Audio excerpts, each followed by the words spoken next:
Hi hello Telangana రాష్ట్ర ప్రజలందరికీ నమస్తే, గుడ్ మార్నింగ్, శుభోదయం. ఈరోజు మన ప్రజావాణి తెలుగు దినపత్రికలోని మెయిన్ పేజ్ వార్తా విశేషాలు ఎట్లా ఒకసారి మనం చూద్దాం. తెలంగాణ ప్రాజెక్టులపై అభ్యంతరాలు వద్దు.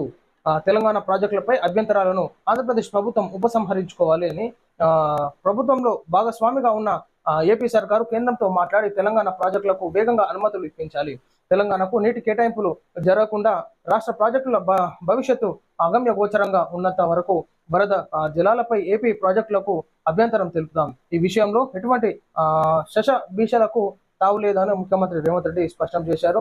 గోదావరిపై తెలంగాణ నిర్మిస్తున్న ప్రాజెక్టులకు అనుమతులన్నీ వచ్చిన తర్వాత మిగతా వాటిపై ఏ నిర్ణయం తీసుకున్నా తెలంగాణ ప్రభుత్వానికి అభ్యంతరం లేదని తేల్చి చెప్పారు. తెలంగాణ ప్రాజెక్టులకు అనుమతులన్నీ ఇచ్చిన తర్వాతే ఏపీ సమస్యకు పరిష్కారం తీసుకువస్తుందని తెలిపారు. ఢిల్లీలోని శ్రమశక్తి భవన్ లో కేంద్ర మంత్రి సిఆర్ పాటిల్ తో సీఎం రేవంత్ రెడ్డి, మంత్రి ఉత్తమ్ కుమార్ రెడ్డి సోమవారం దాదాపు గంట పాటు చర్చలు జరిపినటువంటి విషయం ఇది. మనకి చూసుకోవాల్సినది ఏంటంటే ఈనాడు తెలంగాణ రాష్ట్ర వ్యాప్తంగా కూడా ఇంకా నీరు అందనటువంటి గ్రామాలు ఎన్నో ఉన్నాయి.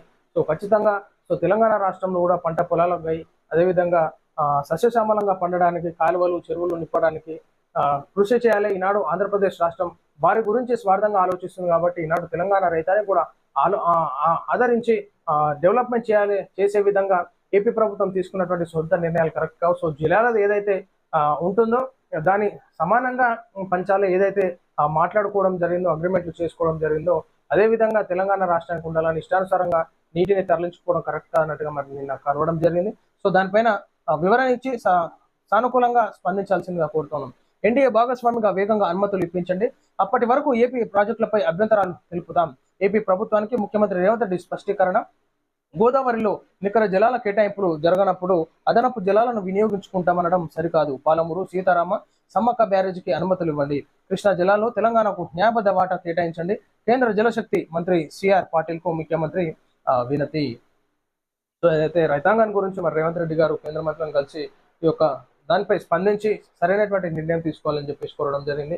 ఆసియా సింహాలు పెరిగాయి. ఆ సింహాల సంరక్షణలో స్థానిక గిరిజనులు, మహిళల పాత్ర బేష్.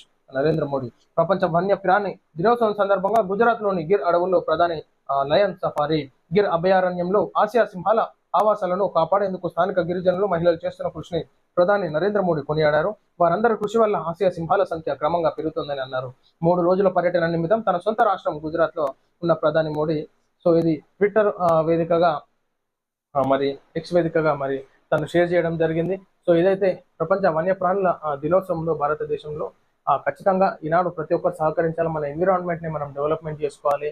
ఈనాడు పొల్యూషన్ బారిన పడకుండా ప్రజలను కాపాడుకున్నట్టు, ఎలక్ట్రిక్ వెహికల్స్ ముందుకు తీసుకొస్తున్నట్టు, అదేవిధంగా మన ఉన్నటువంటి వన్య ప్రాణులను కూడా కాపాడుకోవాలని చెప్పేసి ఎక్స్ వేదిక కూడా నరేంద్ర మోడీ గారు చెప్పడం జరిగింది. పేలిన పార్సెల్, 5గురికి గాయాలు. పార్సెల్ బ్యాగ్ లో టపాసులు ఉన్నట్లు గుర్తింపు. ఒత్తిడికి పేలిన లోపల ఉన్న టపాకాయలు. కాకినాడ బాలాజీ ఎక్స్పోర్ట్స్ లో ఘటన. కాకినాడ బాలాజీ ఎక్స్పోర్ట్స్ లో ఇవాళ పేలుడు ఘటన సంభవించి 5గురికి గాయాలయ్యాయి.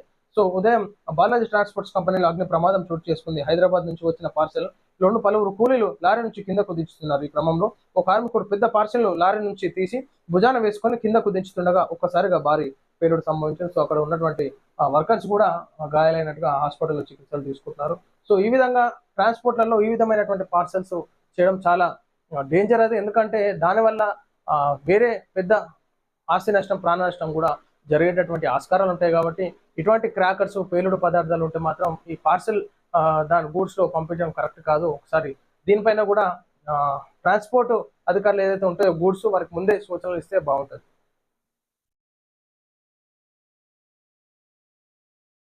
తెలంగాణలో మరో ఎన్నికల సమరం. ఎమ్మెల్యే కోట, ఎమ్మెల్సీ ఎన్నికల నోటిఫికేషన్ రిలీజ్. సిద్ధమవుతున్న కాంగ్రెస్, బీఆర్ఎస్. 5 స్థానాలకు మార్చి 29 ముగియనున్న పదవీ కాలం. టికెట్ల కోసం తీవ్ర పోటీ. ప్రాధాన్యత సంతరించుకున్న సీఎం ఢిల్లీ టూర్.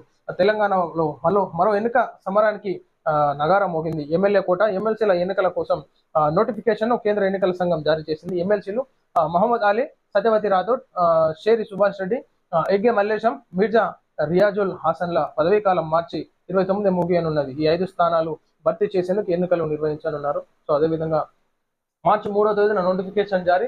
మార్చి 3 నుంచి 10వ తేదీ వరకు నామినేషన్ స్వీకరణ. మార్చి 11 నామినేషన్ల పరిశీలన. మార్చి 13 నామినేషన్ల ఉపసంహరణ. మార్చి 20వ తేదీ నుంచి ఉదయం 9 నుంచి సాయంత్రం 4 గంటల వరకు పోలింగ్ మార్చి 20వ తేదీ సాయంత్రం 5 గంటలకు టికెట్లు లెక్కింపు కానీ ఏదైతే ఎమ్మెల్సీ పదవి కాలం ముగియనుందో దానికి మరలా షెడ్యూల్ ఇక్కడ ఫిక్స్ చేయడం జరిగింది. సో అభ్యర్థులు ఎవరు అనేది ఆలోచించుకొని బరిలోకి దిగాల్సిందిగా కోరుతాను. సో తెలంగాణలో మరో సమరానికి కాంగ్రెస్ బీఆర్ఎస్ సిద్ధం. తెలంగాణలో మరో సమరానికి కాంగ్రెస్ బీఆర్ఎస్ సిద్ధమయ్యాయని ఉపాధ్యాయ గ్రాడ్యుయేట్ ఎమ్మెల్సీ స్థానాలకు ఎన్నికల ప్రక్రియ ముగిసింది. ఇప్పుడు ఎమ్మెల్యే కోట ఎమ్మెల్సీ స్థానాల ఎన్నికలు జరగనున్నాయి. సో ప్రస్తుత శాసనసభలో పార్టీలకున్న సంఖ్య బలాన్ని బట్టి అధికార కాంగ్రెస్ పార్టీకి 3 ఎమ్మెల్సీ స్థానాలు, బీఆర్ఎస్ కు 1 ఎమ్మెల్సీ సీటు దక్కే అవకాశం ఉందని. సో ఏ విధంగా ఉందో ప్రజలు ఓటేసినాక ఓటు హక్కును వినియోగించుకున్నాక ఫలితాల రోజు మనకు అంతా తెలియడం జరుగుతుంది. టికెట్ల కోసం తీవ్ర పోటీ.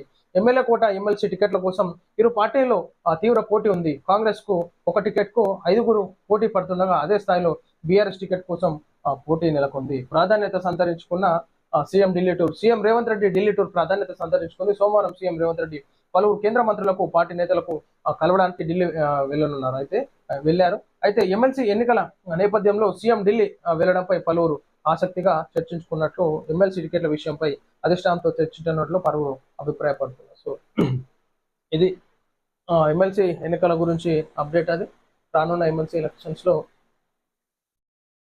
ఇక డిజిటల్ ఏపీ ప్రజల్లో డిజిటల్ అక్షరాస్యత పెంచాలి, కలెక్టర్లు బాధ్యత తీసుకోవాలి, వాట్సాప్ గవర్నెన్స్ పైన అవగాహన కల్పించాలి, ఫిర్యాదులు అర్జీలు కూడా వాట్సాప్ లో స్వీకరణ.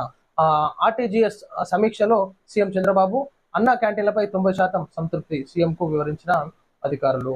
హైదరాబాద్ విజయవాడ హైవే విస్తరణ, డిపిఆర్ కన్సల్టెంట్ ఖరారు, పనులు దక్కించుకున్న భోపాల్ కంపెనీ. ఏదైతే హైదరాబాద్ విజయవాడ హైవే విస్తరణ పనుల్లో భాగంగా ప్రజలకు ఇబ్బంది కలగకుండా, సో అక్కడి ప్రజలు ఇక్కడ రావడం, ఇక్కడ ప్రజలు అక్కడికి పోవడం కానీ, ఉద్యోగాల రీత్యా అదేవిధంగా బిజినెస్ల రీత్యా ఎంతో మంది ప్రజలు వెళ్ళడం రావడం జరుగుతుంది. కాబట్టి ఆ విస్తరణకు మరి భోపాల్ కంపెనీకి పనులు దక్కించుకున్నట్టుగా మనం చూడొచ్చు. శరవేగంగా పనులు పూర్తి చేసి ప్రజలకు అందుబాటులో తీసుకురావాల్సిందిగా కోరుతా ఉన్నాం. సో ఇది ప్రజలను మనం చూస్తున్నాం ఈరోజు మన ప్రజావాణి తెలుగు దినపత్రికలోని మెయిన్ పేజ్ వార్తా విశేషాలు. తిరిగి మరలా రేపు కలుసుకుందాం. అందరి యొక్క వీడియోని లైక్ చేసి మీ యొక్క సోషల్ మీడియాస్లో షేర్ చేయవలసిందిగా కోరుతాం. అందరికీ